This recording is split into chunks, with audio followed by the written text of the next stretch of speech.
শব্দগুলো সরাসরি সাবজেক্ট হিসাবে বসে তাহলে আমরা ভার্ব নিব হচ্ছে সিঙ্গুলার। আর যদি এই শব্দগুলোর পূর্বে যদি কখনো আমরা ডিটারমাইনার ইউজ করি তাহলে ভার্ব আর সিঙ্গুলার নিব না, ভার্ব নিব হচ্ছে প্লুরাল। যেমন খেয়াল করো, আমি বললাম যে ফিজিক্স ইজ অথবা আর মাই ফেভারিট সাবজেক্ট। এখানে ফিজিক্স ইজ অথবা আর মাই ফেভারিট সাবজেক্ট, এখানে সাবজেক্ট ফিজিক্স, ফিজিক্সের আগে কোনো ডিটারমাইনার নেই।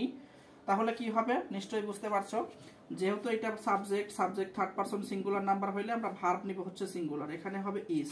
Physics is my favourite subject. এভাবে আমরা বলতে পারতাম যে mathematics is my favourite subject. তবে লক্ষ্য রাখো, যেমন এই যে জাহাঙ্গীরনগর বিশ্ববিদ্যালয় ভর্তি পরীক্ষায় এই প্রশ্নটা আসছিল, হিজ ম্যাথমেটিক্স, বুঝছো কিন্তু হিজ ম্যাথমেটিক্স ইজ অথবা আর উই। এখানে হিজ ম্যাথমেটিক্স এটা হচ্ছে আমাদের থার্ড পারসন সিঙ্গুলার নাম্বার, কিন্তু ম্যাথমেটিক্সের আগে একটা ডিটারমাইনার আমরা ইউজ করেছি, সেটা হচ্ছে হিজ। আমি তোমাদেরকে বলেছিলাম যে এইসব ওয়ার্ড বা এইসব নাউনের পূর্বে যদি কখনো ডিটারমাইনার আমরা ইউজ করি তাহলে এই সাবজেক্টটা আর সিঙ্গুলার থাকবে না, এটা হয়ে যাবে প্লুরাল। আর যদি সাবজেক্ট প্লুরাল হয় তাহলে ভার্বও প্লুরাল নিতে হবে।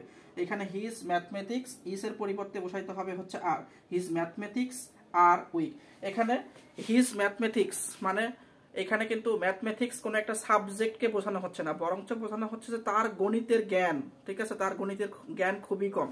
তো এরকম আরো বেশ কিছু উদাহরণ রয়েছে, দেখো, ethics dash the study of moral duties principles and values.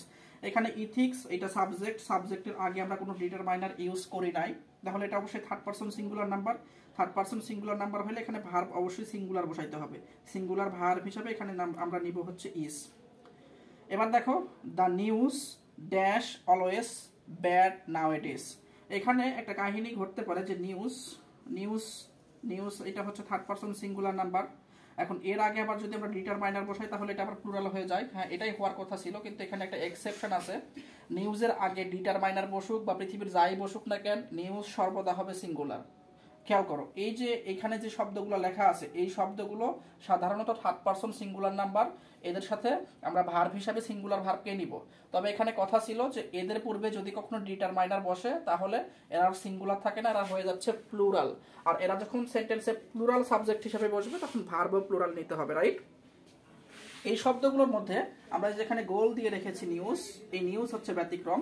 মনে রাখো, খুব ভালোভাবে মনে রাখো যে নিউজের আগে ডিটারমাইনার বসুক বা নিউজ সিঙ্গেল ভাবে বসুক একটা সেন্টেন্সে, এই নিউজের পরে ভার্ব সর্বদা হবে সিঙ্গুলার। তাহলে এখানে হবে হচ্ছে the news is always bad নাওএডেজ।